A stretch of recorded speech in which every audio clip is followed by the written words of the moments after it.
Look at a howling wind tearing through a canyon, or a river rushing through an untouched gorge.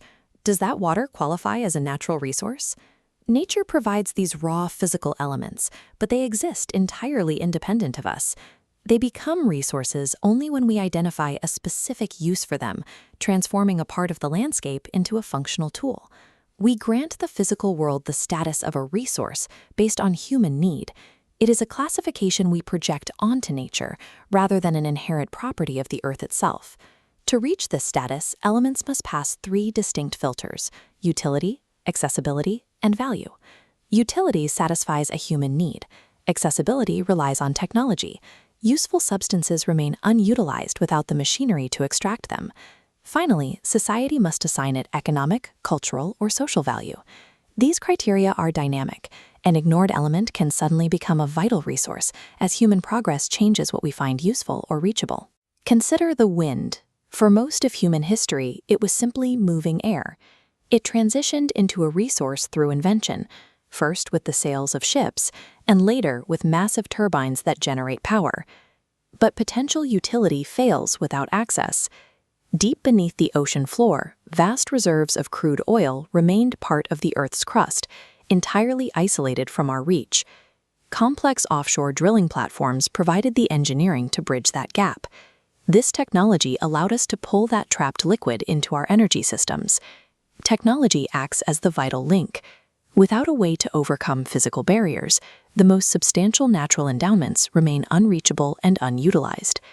Once accessible, we weigh its value.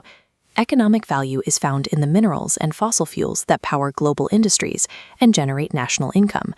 Contrast that with cultural value.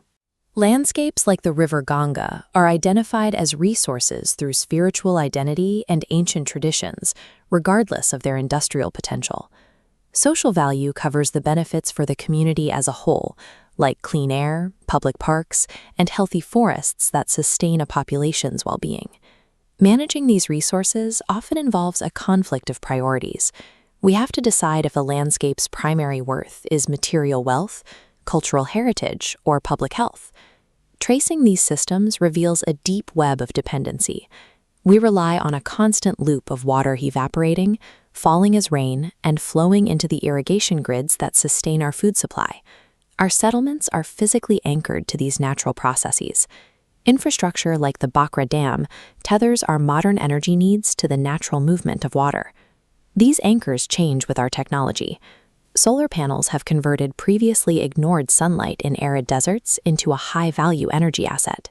Historically, beeswax was essential for lighting.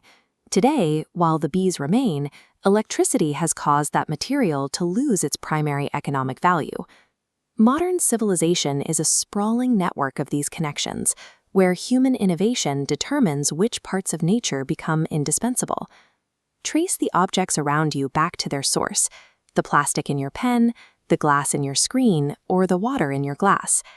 Even highly processed items remain tethered to minerals, fossil fuels, and soils.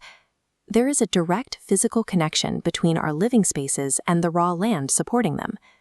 Seeing the world through a geographic lens means recognizing that every manufactured object begins its journey as a natural element.